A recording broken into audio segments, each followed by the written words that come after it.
To continue our lesson plan from last week, today we will be talking about ACL injuries. Please excuse my voice because I am currently getting over a sickness. ACL injuries are very prevalent in sports, and they should be known about if we're going to talk about basic knee evaluations. As you can see in this picture, the Patriot player is undergoing an ACL tear. The way I can tell by this is the Chiefs player is hitting into their lower leg, causing the tibia to move forward, therefore creating an ACL tear. We will begin to talk about the mechanism of injury so you can figure out for yourself this injury.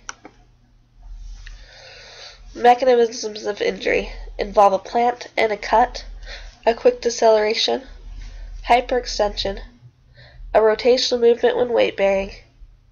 In most cases, they do not involve contact with another player. It often occurs following a sudden change in direction, and there's a forward movement of the tibia on the femur. To break each of these down, a plant and cut would happen when the athlete is looking again for a quick change of direction. They plant their foot, creating weight bearing on the side of injury, and cut to the side.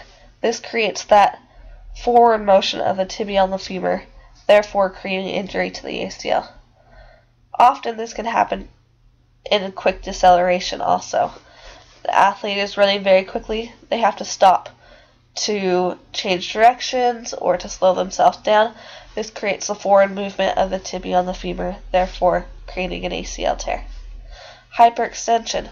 They get slammed into by another player. This most likely occurs with contact. Another player somehow hits them in the knee, causing that hyperextension of the knee and therefore an ACL tear. Rotational movement when weight bearing. This is again our plant and cut. The athlete puts weight on the injured leg, goes to turn, say they're turning to their right to go catch a ball, and that ACL tears. Like I said, it in most cases does not involve contact with another player.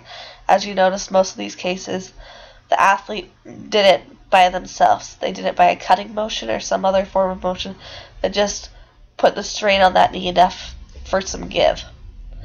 It often occurs following a sudden change in direction, and there's a forward movement of the tibia on the femur. Grading an ACL. We have 3 grades of ACL tears. A grade 1, there's a small amount of fibers torn, and the athlete has pain but can still function. In this, your ACL is a very thick strand, consisting of many different fibers. What can happen is you get that small strain on that, and a few of those fibers can tear. The athlete feels some slight pain. With a Lockman's or an anterior drawer test, you can feel a little bit of pain and laxity. However, they can still function fully.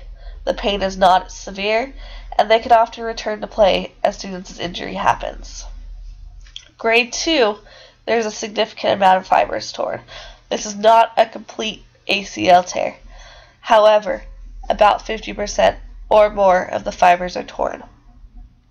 With this, the athlete often has a large amount of pain. In addition, there's a decrease in function. Often, the athlete is unable to return to play.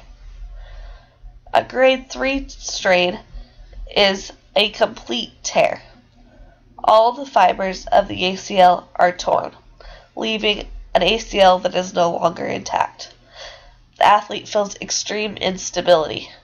There's an extreme loss of function and an extreme increase in pain. Signs and symptoms. The athlete will often complain of hearing a snap or a pop sound. They say this sound is very loud and they heard it at the time of the injury. They will complain of a deep pain and they will be unable to tell you where the pain is coming from. They will just say the whole knee hurts. This is a good indication of an ACL tear. If it is not a complete tear, the athlete may be able to continue activity, but will have an increase in pain as they continue their activity.